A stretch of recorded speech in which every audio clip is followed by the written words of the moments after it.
La maison Maria Casares, donc c'est un domaine de 5 hectares qui est au bord de la Charente, à Alou. Donc Alou, c'est une petite commune de 500 habitants en Charente-Limousine. Et en fait, Maria Casares, donc c'était sa résidence secondaire. Et elle est décédée en 96, elle n'avait pas d'enfant. Et donc elle l'a léguée à la commune, donc d'Alou, pour remercier la France d'avoir été une terre d'asile pour elle et sa famille quand elle a fui la dictature de Franco. C'est un lieu justement de rencontre et où on rencontre des gens venus de plein de milieux différents et d'âges différents. Et ça, c'est ce qui fait la particularité de la maison Maria Casares et c'est ce qu'on trouve vraiment passionnant à développer aujourd'hui dans un lieu de culture. Si on peut donner quelques chiffres, la première année, en 2017, on a ouvert 5 semaines. On a eu 1000 en été, on a eu 1500 spectateurs. En 2018, on a eu autant de spectateurs, 1500 spectateurs, mais toutes nos propositions étaient payantes, alors qu'on avait certaines propositions gratuites la première année. Et cette année, en 2019, on se fixe comme objectif d'atteindre 2000, 2500, ça serait bien, spectateurs. Mais encore une fois, c'est pas le chiffre qui est important, c'est la qualité de l'accueil, de la convivialité et que ça reste à échelle humaine.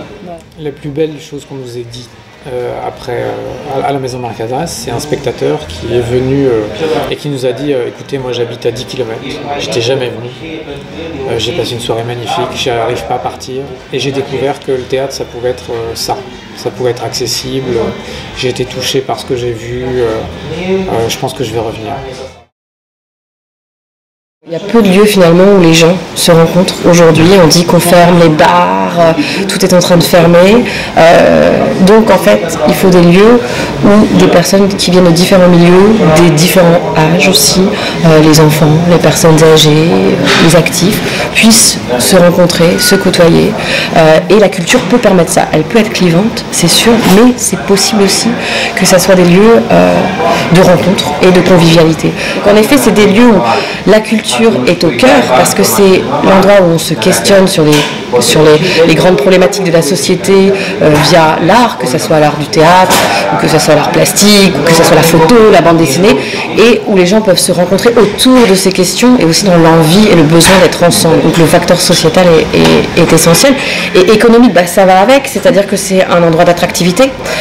Donc résultat, forcément, il y a une économie derrière qui se fait. Il y a des gens qui viennent pour ça, donc ces gens-là, ils vont peut-être au mieux y vivre, sinon venir manger, se balader, consommer des biens sur le territoire, vont louer une chambre dans un gîte, vont camper, développent une activité, puisque par exemple nous à la maison Maria Casares, c'est dans un village de 500 habitants.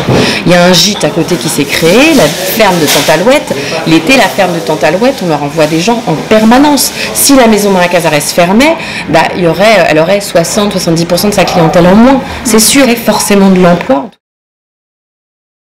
Oui, c'est plutôt le domaine et l'ambiance en fait, et l'ambiance qu'on a envie de mettre là-bas et de créer.